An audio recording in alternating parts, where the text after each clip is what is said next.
आगे बढ़ते हैं। नए कृषि कानून के विरोध में किसानों का आंदोलन जारी है। ऐसे में अब किसान चुनावी रैलियों में पहुंचकर बीजेपी को हराने की रणनीति बनाने में जुट गए हैं।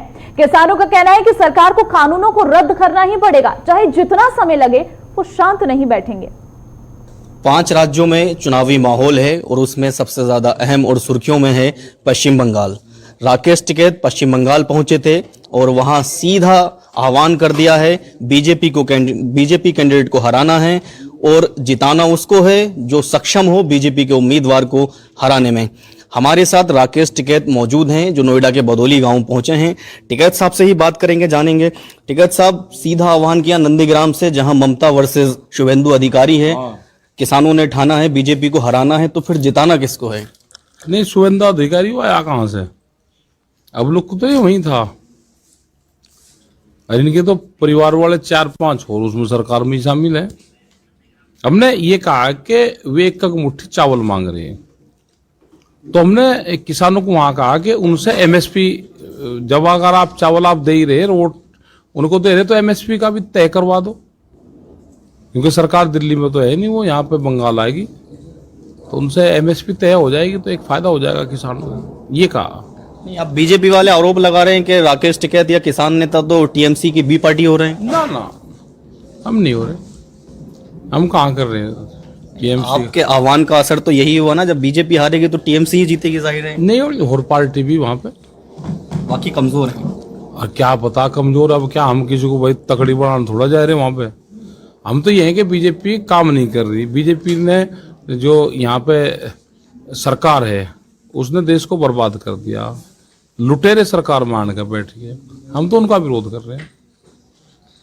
अब क्या फिर? अब बंगाल से वापस आए, मध्य प्रदेश के दौरे पर थे आप, अब गुजरात भी जाने का प्लान है, देश भर में महापंचायत चल रही है। प्लान क्या है कि लोगों को समझाना है कि किसानों के साथ क्या हुआ है अब तक? हाँ, यही समझाएंगे सबको, किसानों के साथ क्या हो रहा, क्या होने वाला है। सरकार नहीं मान रही, सरकार कहाँ है आपके स्टेट में, वो तो बात करियो सरकार से, यही करेंगे।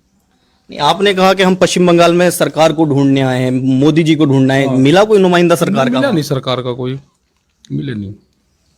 फिर जब मिल नहीं रहे तो फिर कहां से मिलेंगे? देश भर में तो जा ही रहे हैं आप। मिल जाएंगे, आ जाएंगे घूम फिर के, 1-2 महीने में आ जाएंगे, भी यहीं दिल्ली में ही मिलेंगे। अच्छा, क्या लगता है अब जनवरी के बाद से तो ना आप लोगों ने इनिशिएटिव लिया है ना सरकार की तरफ से, डेडलॉक की स्थिति बनी हुई है लगातार, तो अब ऐसे कैसे रास्ता निकलेगा? तो निकल जाएगा, जाके अक्टूबर-नवंबर में निकल जाएगा रास्ता। अच्छा टिकैत साहब, अब आप बड़ा घुमा के बोलते हैं कि अक्टूबर नवंबर, इससे पहले भी आपने कहा कि 2024 तक डटे रहेंगे। वजह क्या है इसकी, क्यों उससे पहले रास्ता नहीं निकलेगा? रास्ता निकल जाए तो निकाल लो, हम क्या मैंने कर रहे रास्ता भाई। सब किसी की नौकरी लग जा तो ये कहेगा भाई मेरा प्रमोशन हो जा, किसी के मकान छोटा है तो उन्होंने कहेगा कि मुझे पड़ोसी की भी जगह मिल जाए, मेरा बड़ा मकान हो जा। किसी पे गाड़ी छोटी है तो उन्होंने कहेगा जी मुझे बड़ी गाड़ी में रहना है। किसी का जमीन कम है तो कहेगा कि मेरे जमीन भी ज्यादा हो जा। तो आंदोलन ही क्यों छोटा हो, आंदोलन भी लंबा होगा भाई। जहाँ लोग को सरकार चलना चल दो, आंदोलन भी लंबा होगा। आंदोलन में तो अब पक्के मकान बनने लगे, क्या गाजीपुर में भी वही स्थिति बनने वाली है? बन जाएंगे पक्के मकान, बनेंगे, लिसाई बिसाई कर अपनों को रहना, क्या पता कहीं 1 साल रहना पड़ जाए। अच्छा टिकैत साहब, जब से आपने बाहर जाना शुरू किया है तब से गाजीपुर पे कुछ किसान कम हो गए। उससे पहले जब आप वहां रहते थे 24 घंटे, बहुत बड़ी संख्या में किसान वहां रहते थे हमेशा। अब आपको क्या लगता है, गर्मी ज्यादा है या कटाई चल रही है फसलों की, या बुआई हो रही है, क्या वजह है जो किसानों भी है, कटाई भी चल रही, वहाँ टेंट की भी व्यवस्था कम है, जितने जरूरत है वहाँ उतने हैं। और 2-2.5 घंटे के बोर्ड उस पे है, टाइम पे अपना खेत में काम भी करो, जब जरूरत होगी तो बुलवा लेंगे। और अभी भी बहुत है दिल्ली के चारों तरफ को, बहुत किसान है, यहाँ पेड़ भी कम है यहाँ पे। अच्छा टिकैत साहब, एक तरफ तो बीजेपी या सरकार मानने को तैयार नहीं है, लेकिन वहीं दूसरी तरफ सत्यपाल मलिक हैं, मेघालय के राज्यपाल हैं, उन्होंने बयान दिया है किसानों के फेवर में कि सरकार को किसानों की बात माननी चाहिए, एमएसपी पर कानून बनाना चाहिए। क्या लगता है, आज सत्यपाल का बयान आया, धीरे धीरे अब जो और भी लीडर हैं बीजेपी के या और तमाम नेता सहयोग में आएंगे? आएंगे, जिनको गाँव में जाना होगा वे आएंगे, सब सहयोग में, सब तोते की डाल बोल देंगे। अभी थोड़े से दिन और रुक जाओ, जोन से गाँव में जाएंगे, वोट मांगने जाएंगे, बात करने जाएंगे, किसानों को समझाने जाएंगे, तो वे सारे तोते की डाल किसानों की भाषा बोल देंगे। थोड़े दिन और रुक जाओ, अक्टूबर नवंबर तक रुक जाओ, ये सारे आ जाएंगे लाइन पे। अक्टूबर नवंबर तक सारे हाँ आ जाएंगे, सब आ जाएंगे लाइन पे, आ जाएंगे। अच्छा, अब उत्तर प्रदेश में पंचायत चुनाव भी हैं, फिर 2022 में विधानसभा के चुनाव भी हैं। अब क्या लगता है, योगी जी कहते हैं कि उत्तर प्रदेश में हम लगातार विकास कर रहे हैं, प्रदेश को नई ऊंचाइयों पर लेकर जा रहे हैं। क्या लगता है किसकी सरकार? हाँ, जा रहे हैं, ऊंचाइयों पर लेकर जा रहे हैं। उसका बिजली के रेट सबसे ज्यादा है यहाँ पे, 175 रुपये आस पावर है, तो बहुत ऊंचाई पे जा रहा प्रदेश। हरियाणा में 35 रुपये आस पावर है, पंजाब में फ्री है, तो ऊंचाइयों पर तो जा ही रहा। गन्ने का भी 15,000 करोड़ रुपए बकाया है, आलू का किसान भी बर्बाद हो गया। तो ये है कि जो व्यापारी है वे ऊंचाइयों पर जा रहे हैं। अच्छा, कुछ लोग कुछ लोग ये भी खबरें पहुंचा रहे हैं कि अब राकेश टिकैत को तो चुनाव लड़ना है, इसलिए वो घूम रहे हैं देश भर में, अपना प्रचार कर रहे हैं, हो सकता है अपनी पार्टी का गठन भी कर लें। ना, पार्टी का गठन क्या करेंगे, करते तो आंदोलन का गठन करेंगे।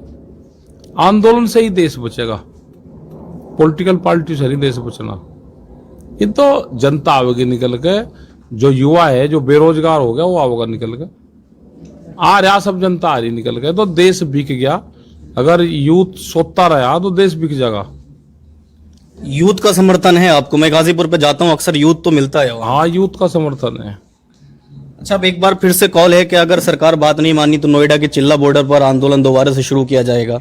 नोएडा वालों की बड़ी दिक्कत है, यहाँ के जो युवा है उनको रोजगार नहीं मिल रहा। जितनी यहाँ की फैक्ट्रियां लग रही हैं उसमें रोजगार नहीं है, इनको कंसिडर नहीं करा जाता यहाँ पे। तो ये यूथ कहाँ जाएंगे भैया? तो फैक्ट्री में काम करेंगे, नहीं तो अपना भाई चिल्ला बॉर्डर पे बैठो, एक नया मोर्चा खोल लो। अच्छा, ठीक है साहब, अब आगे की रणनीति क्या है? 26 तारीख को भी देश बंद की कॉल ली है संयुक्त किसान मोर्चा ने और आपने, तो अब किसानों के आगे की रणनीति? 100 दिन से ज्यादा का वक्त हो गया है, 26 मार्च को 4 महीने पूरे हो जाएंगे। ये तो आंदोलन चलता रहेगा भाई। ये देश जब आजाद हुआ तो 90 वर्ष लगे, अभी तो किसान की आजादी की लड़ाई है, नौजवान की आजादी की लड़ाई है, देश ना बिके उसकी लड़ाई है। व्यापारी देश पर राज कर रहे हैं, जो बड़ी बड़ी कंपनियां हैं वो देश पर राज कर रही है, उनको भगाना है यहाँ से, देश से। अच्छा, अब क्या कहना चाहेंगे? एक आखिरी सवाल, बात तो हो ही नहीं रही है सरकार से, लेकिन कैसे रास्ता निकलेगा? क्या कुछ सरकार से कहना चाहते हैं कुछ? सरकार कहाँ है? सरकार तो है ही नहीं कहीं। देखो, अगर किसी पार्टी की सरकार होती तो वो बात कर लेती, यहाँ तो कंपनी की सरकार है तो वो तो नहीं बात करने की, बात नहीं करनी, ना भी नहीं बात करने की, वो जाकर सर्दी में बात करेगी। अच्छा, सर्दी क्यों? सर्दी से आंदोलन शुरू हुआ था ये। हाँ, 1 साल हो जाएगा, 1 साल बाद सरकार मानेगी? हाँ, सरकार मान लेंगे। अगर फिर भी नहीं मानी तो? 2 साल में मान जाएगी, 2023 तक जरूर मान जाएगी। कुल मिला के वापसी नहीं? ना, वापसी क्या करेंगे, जाएगा वो। तो आप देख सकते हैं राकेश टिकैत का साफ तौर पर कहना है, जब तक बिल वापसी नहीं, घर वापसी तो तय है ही नहीं, चाहे समय 1 साल लगे, 2 साल लगे या 2023 तक दिल्ली की सीमाओं पर बैठना पड़े। Haider Ali, JK24/7 news, Noida.